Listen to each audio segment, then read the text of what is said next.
So here's the original small block Chevy 383 stroker motor that the guy had in the Monte Carlo.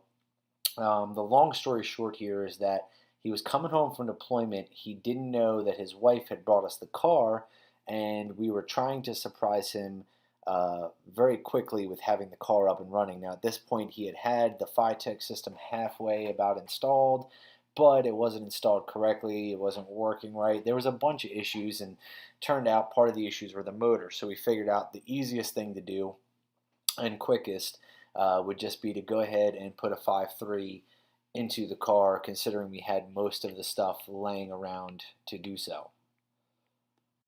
Now, just a quick size comparison here between the 383 and the 5.3, not a huge difference. We used our DNR Auto motor mount kits, motor mount LS swap kit to put it into place.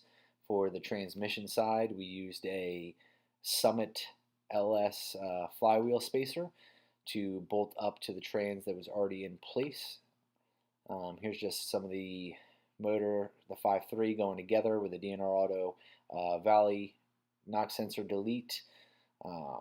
Use the MSD ignition controller.